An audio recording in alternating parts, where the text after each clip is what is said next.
Welcome back to the deep dive. Ready for another journey? This time we're heading back in time to explore Ayurveda. Ah, Ayurveda. Yep. And we're going deep into one of its foundational texts, the Caraka Saṃhitā. Fascinating choice. It's a pretty complex text, though, right? Incredibly detailed, yeah. So we're going to try to extract the most surprising and insightful nuggets for our listeners. No easy feat. Definitely. There's so much to unpack. So where do we even begin with a text like this? Well, right off the bat, the Caraka Saṃhitā throws us a curveball. Oh, how so? It doesn't have just one origin story for Ayurveda. Really? Multiple origin stories. Multiple versions, yeah. One talks about lineage of sages receiving knowledge from Brahma. Okay, that's what I would expect it, I think. Right. But then another version credits Indra as the source. Wow, that's unexpected. I thought ancient texts were usually pretty clear about where their knowledge came from, like one source, one story. You'd think so, wouldn't you? But this is what makes the Caraka Saṃhitā so intriguing. It shows how knowledge, especially in oral traditions, evolves over time. I see what you mean. So it's not about pinpointing a single moment in history, but more about Layers. layers, exactly, like adding layers of meaning and authority over time. Exactly. It's like a river. It has multiple tributaries merging, and its course changes as it flows. That's a great analogy. These different origin stories could represent different healing traditions merging, or the influence of different teachers over generations. Fascinating. So the text itself is giving us clues about how knowledge evolves and gets passed down. It really is. But what about the people who actually learned this medicine?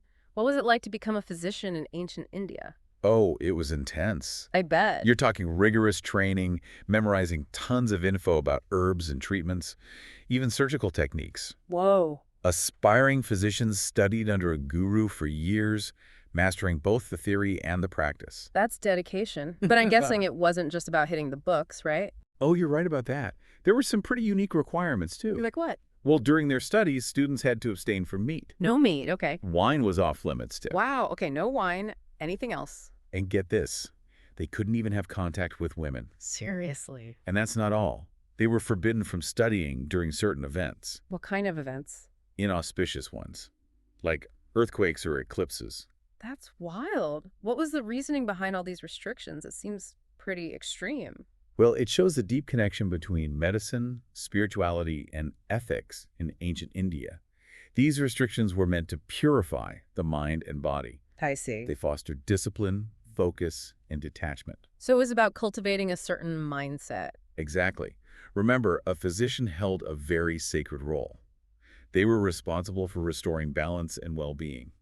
So their own state of being was considered crucial to their effectiveness. Absolutely. It wasn't just about technical skills. It was about cultivating a certain way of life. It's a very different way of thinking about medical training compared to today. For sure. So we've talked about the origins of Ayurveda and the training involved, Right. but what about the actual practice? How did they approach healing? Well, the Caraka Saṃhitā emphasizes individualized treatment. Okay, so tailoring treatment to each person. Precisely. Observation was key. The physician would consider your unique constitution, your lifestyle, environment, even your emotional state. Wow, a holistic approach even back then. Exactly. They weren't just treating the disease, they were treating the whole person. That's incredible. And here's where it gets even more interesting. They had a whole section on evaluating the properties of medicinal substances. They considered the season, the source of the plant, Okay, that makes sense. But what else? even the material of the container it was stored in. Wait, the container mattered? Absolutely. They believed that everything was interconnected and vibrated with a certain energy. So even something like a clay pot versus a metal one could make a difference. Precisely. They were tuned into these subtle energies and how they could influence the effectiveness of the treatment. That's amazing. It seems like they had a level of understanding we've lost touch with. It's fascinating, isn't it? What else stands out to you about their approach to healing? The concept of taste played a central role. Taste, like how things tasted. Well, yes, but it goes beyond just flavor. In Ayurveda, each taste, sweet, sour, salty, pungent, bitter, astringent, has a specific energetic effect on the body. Really? So it's not just about how it tastes on your tongue. No, not at all. They believe these tastes could influence the balance of the doshas. Doshas. Remind us what those are again. Sure. Doshas are these unique combinations of energies that determine your physical and mental constitution. Right, right. There are three main doshas, Vata, Pitta, and Kapha. Each one is associated with different elements and qualities. So Vata is air and ether, Pitta is fire and water, and Kapha is earth and water. You got it. And by understanding a person's doshas and using taste strategically, Ayurvedic physicians could restore balance and promote health. Exactly. And this concept of balancing doshas through taste extended beyond food and medicine. Oh, how so? The Caraka Saṃhitā even provides instructions for wine consumption as part of a healthy lifestyle. Wait, wine. I wouldn't have thought alcohol would be considered healthy in ancient medicine. It's important to remember the context, of course. But they believed certain types of wine had rejuvenating properties when consumed moderately and following specific guidelines. It just goes to show how much our understanding of health and the body has changed over time. It does. Maybe there are some ancient practices we've dismissed that actually hold some wisdom. That's the beauty of exploring these ancient texts with an open mind. We don't have to accept everything literally, but it's a chance to challenge our assumptions. And maybe even rediscover some valuable knowledge that modern medicine has overlooked. We've been talking about the more scientific side of Ayurveda, the doshas, the tastes, the individualized treatments. Right. But the Caraka Saṃhitā also delves into things that might seem a bit more mystical to us today. It does. And this is where things get even more intriguing. We're talking about mantras, charms, and even astrological considerations. Whoa! From practical medicine to magic spells and cosmic alignments. Tell me more. Well, for example, they use mantras in purification rituals and charms to ensure the birth of a strong son. So they were harnessing these unseen forces to enhance healing. It reflects a worldview where the line between physical and metaphysical was much more fluid. It's a very different way of thinking about medicine than what we're used to. Absolutely. And while we might not subscribe to the same beliefs today, it's crucial to understand that for people in ancient India, these practices were an integral part of their understanding of health and the world around them. It challenges us to look beyond what we can see and measure. Maybe there are aspects to healing that we just haven't fully grasped yet. It certainly opens up that possibility. It invites us to consider the interplay of spirituality and medicine and the role of faith, intention, and ritual in the healing process. So the Caraka Saṃhitā is more than just an ancient medical textbook. It's a window into a whole worldview. Exactly. One that valued practical knowledge and spiritual insight equally. And it raises an important question for us today. How can we integrate this ancient wisdom with modern understanding to create a more holistic approach to health and well-being? That's a great question. But before we get too lost in pondering the future of medicine, I want to dig a little deeper into the philosophical side of the Caraka Saṃhitā. Okay, sure. We touched on the hints of Sankhya philosophy earlier. Is there more to uncover there? Oh, definitely. The Caraka Saṃhitā grapples with some of humanity's biggest questions. Yeah. The nature of the self, the purpose of life, the possibility of liberation from suffering. Wow, so even thousands of years ago, people were wrestling with these existential questions. What kind of answers did they come up with? Well, they explored the concept of the soul, or Atman, and its journey through cycles of birth and death. They also delved into the idea of karma, Karma meaning? that our actions have consequences that extend beyond this lifetime. So it was their way of trying to figure out what it's all about, Yeah. but did they find any definitive answers? Well, instead of offering concrete answers, the Caraka Saṃhitā encourages contemplation, self-reflection, and a personal journey of self-discovery. That seems like a very authentic approach. It is. It highlights how even in a text focused on medicine, these ancient sages recognize the importance of the human spirit. And its quest for meaning. Exactly. It's been quite a journey so far, from herbal remedies to the nature of the soul and everything in between. We've covered a lot of ground. But maybe we should bring it back down to earth for a moment. Good idea. It's important to remember that the Caraka Saṃhitā, insightful as it is a product of its time and place. We should approach it with both curiosity and critical thinking. Right. Appreciating the wisdom without taking everything literally. Exactly. So, what does all this mean for us today? Why should we care about a 2,000-year-old text from a culture so different from our own? Because it offers us a valuable shift in perspective. The Caraka Saṃhitā provides a different lens through which to view health and healing, and even our very existence. It's like engaging in a cultural exchange across millennia. Exactly. We're learning from a tradition that valued balance, interconnection, and a holistic approach to well-being. So it's not about mimicking the ancients, but about being inspired by their insights. Precisely. It's about enriching our understanding and expanding our toolkit for living a more balanced and fulfilling life. We've covered a lot of ground today. From the origins of Ayurveda to the training of physicians, the intricacies of diagnosis and treatment, even those philosophical insights. But I feel like there's still so much more to explore in this treasure trove of ancient wisdom. Oh, absolutely. The Caraka Saṃhitā is incredibly vast and complex. We've barely scratched the surface. And that's what makes this so exciting. It is. In our next segment, we're going to dive into some unexpected territory.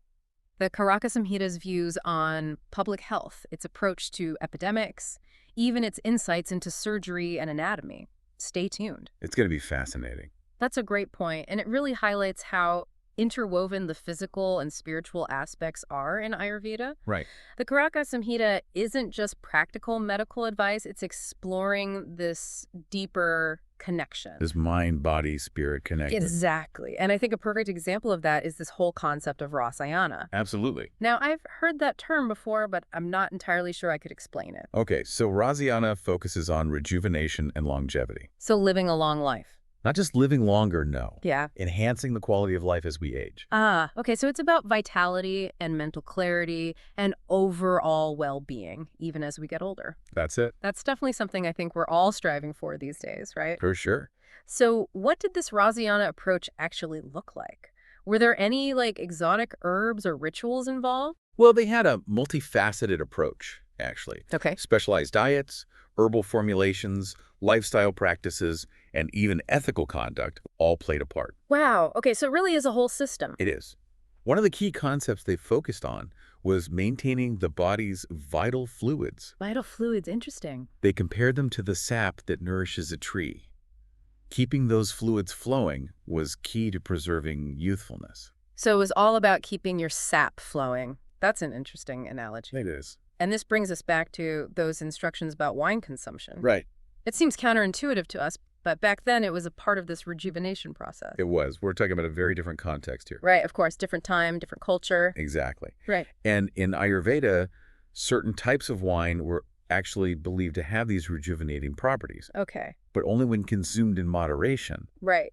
And they had very specific guidelines around it. It really shows you how much our understanding of health has changed, It does. Makes you wonder if there are other ancient practices that we've just, dismissed that might actually hold some wisdom. I think that's the beauty of exploring these ancient texts, right? We don't have to take everything literally, but it's a chance to challenge our assumptions. And maybe rediscover some things that modern medicine has just overlooked. Absolutely. So we've talked about the scientific side of Ayurveda, the doshas, tastes, and individualized treatments. Right. But now I want to talk about something else the Caraka Saṃhitā delves into. Okay. Things that might seem a bit more mystical to us today. Right. And this is where it gets even more interesting. We're talking about mantras, charms, even astrological considerations. So we're going from practical medicine to... Magic spells and cosmic alignments. Exactly. This I have to hear about. Well, for instance, they use mantras in purification rituals, right? Okay. And then charms to ensure the birth of a strong son. It really shows their worldview, where the line between the physical and metaphysical was much more fluid. So they believed that they could actually harness these unseen forces to help with healing. Absolutely. And even though we might not subscribe to those same beliefs today, Right. it's still crucial to understand that for people in ancient India, these practices were a fundamental part of how they understood health and the world around them. It makes you think, it challenges us to look beyond what we can actually see and measure. Maybe there are other aspects of healing that we just don't understand yet. It's definitely a possibility. I think it invites us to really consider that interplay of spirituality and medicine and the role of faith and intention and ritual in the whole healing process. It's fascinating. So the Caraka Saṃhitā is really showing itself to be more than just a medical textbook, isn't it? It's like a window into an entirely different worldview. Exactly, one that valued practical knowledge and spiritual insight equally. And it raises an interesting question, I think. Oh. How can we take this ancient wisdom and integrate it with our modern understanding to create a more holistic approach to health and well-being today? That's a great question, a really big question. It is. But before we get too lost in figuring out the future of medicine, I want to go back to the philosophical side of the Caraka Saṃhitā for a minute. Sure. We were talking about Sankhya philosophy. Yeah. Is there more we can uncover there? Oh, there definitely is. The Caraka Saṃhitā really grapples with some of those big existential questions, Like what? the nature of the self, the purpose of life, the possibility of liberation from suffering.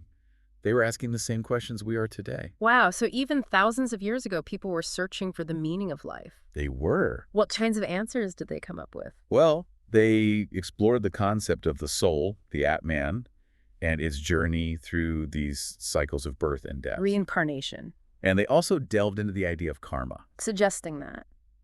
Our actions have consequences that go beyond this lifetime. It was their version of what's it all about. But did they actually find any answers? Well, instead of giving those concrete answers, the Caraka Saṃhitā really encourages us to contemplate, to self-reflect, and to go on our own personal journey of self-discovery. That's probably the most authentic answer there is, honestly. Right. It's more about the journey than the destination. True wisdom lies in being okay with the questions.